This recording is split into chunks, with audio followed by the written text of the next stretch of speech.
Break downs किसी को पसंद नहीं है, मुझे भी नहीं। कौन चाहेगा बीच रास्ते वीराने में घंटों तक फंसे रहना। मैं कुछ प्रिपरेशंस हमेशा करके जाता हूं, कुछ टूल्स हमेशा साथ में लेके जाता हूं और कुछ ट्रिक्स भी हैं मेरे पास जो आज इस वीडियो के अंदर मैं आपको बताने वाला हूं। If this is your first time watching me, don't forget to hit that subscribe button. Welcome to डीजलराइट, this is Vivek, let's roll the video फेलस।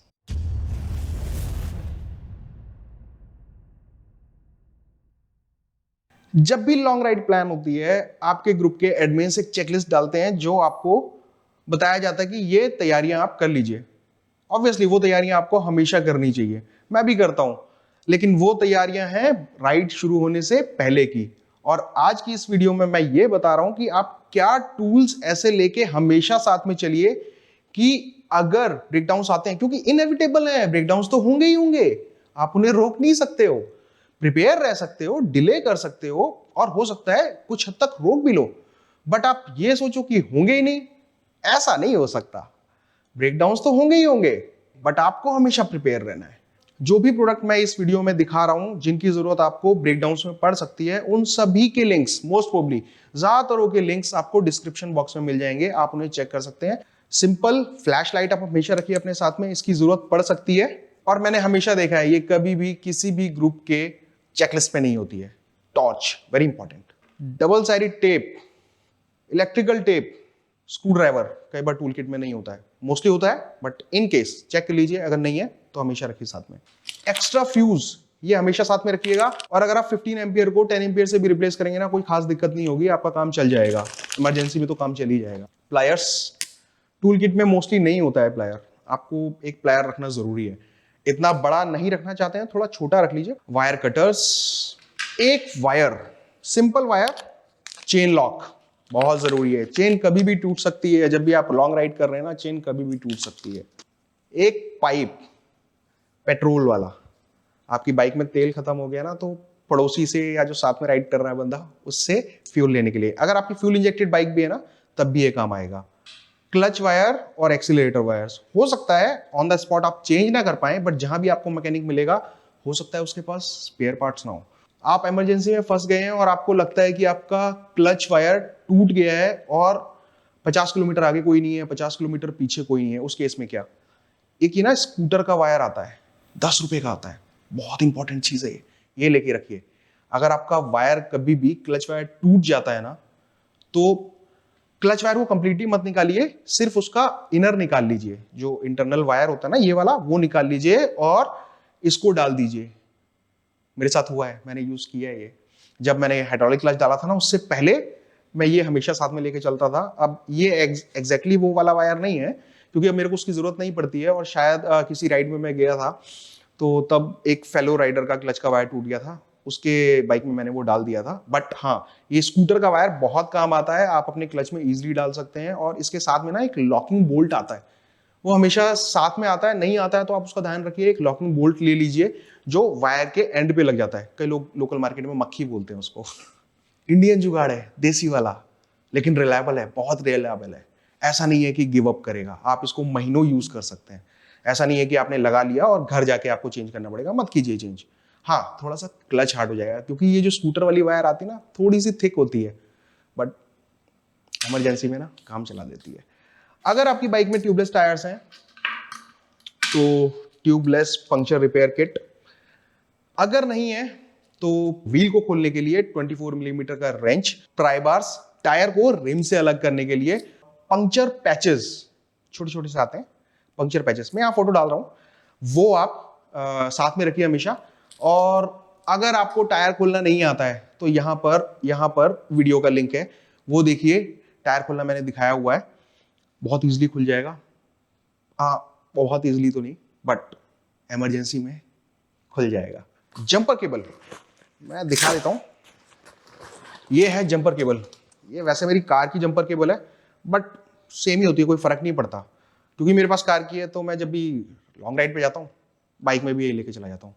Hardly 1-1.5 kilo की होगी, कहीं भी लटका लो बाइक में, कोई फर्क नहीं पड़ता। हाँ, अगर आप वेट का आपको प्रॉब्लम है, आप बहुत ज्यादा सामान कैरी करते हो, वैसे मैं एडवाइस करूंगा बहुत ज्यादा कपड़े मत कभी कैरी करना लॉन्ग राइड में। और हाँ, आपको जरूरी नहीं है कि बाइक पर ही लगा के इसको यूज करना है, चार्ज नहीं बचा है बैटरी में, तो आप जंप स्टार्ट करने के लिए बाइक को कार से भी कनेक्ट कर सकते हैं जंपर केबल के थ्रू। अगर आप कहेंगे तो इसका भी एक वीडियो मैं बना दूंगा, बट कमेंट सेक्शन में बताइए, क्योंकि ये इतना मुश्किल नहीं है, बहुत ईजी है और यूट्यूब पे आपको हजारों वीडियोस मिल जाएंगे जंप स्टार्ट करने वाले। टायर इन्फ्लेटर, पंचर लगा लिया, हवा कैसे भरेंगे, तो टायर इन्फ्लेटर बहुत जरूरी है। टायर इन्फ्लेटर, ये मेरा कार का टायर इन्फ्लेटर है, ये मेरा कार का टायर इन्फ्लेटर है। मैं इसको बाइक में भी यूज कर सकता हूं। इसके लिए मैंने एक सिगरेट लाइटर पोर्ट अपनी बाइक में लगाया हुआ है, उसमें मैं ये कनेक्ट करके बाइक के टायर में हवा भर सकता हूँ। बहुत इजी है।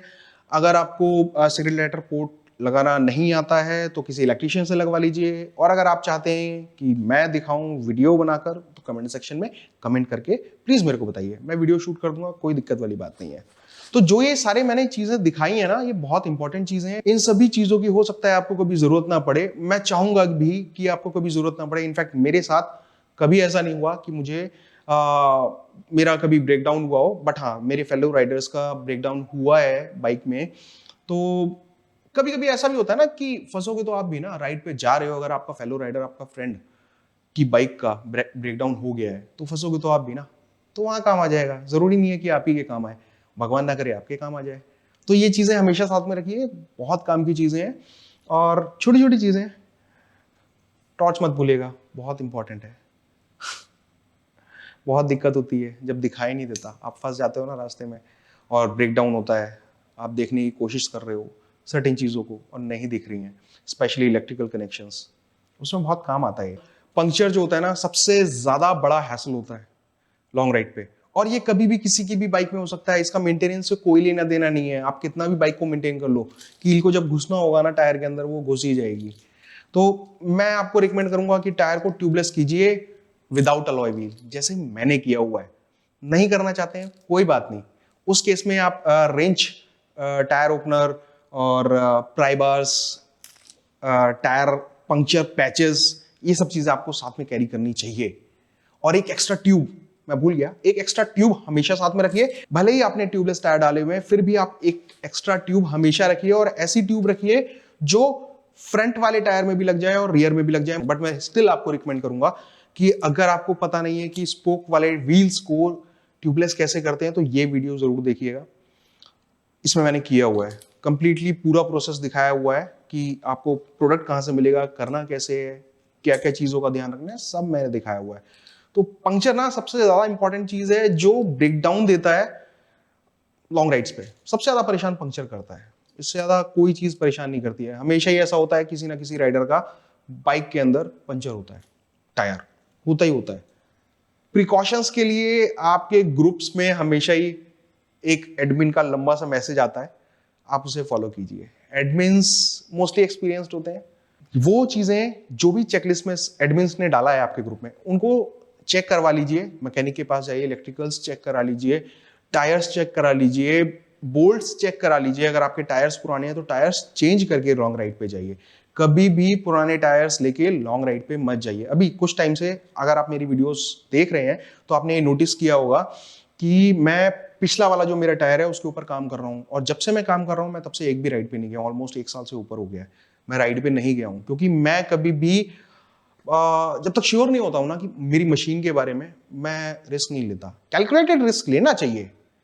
तो यहां पे कैलकुलेशन मेरी कह रही है कि बेटा विवेक, राइड पे मत जाओ, पीछे का टायर सही नहीं है अभी।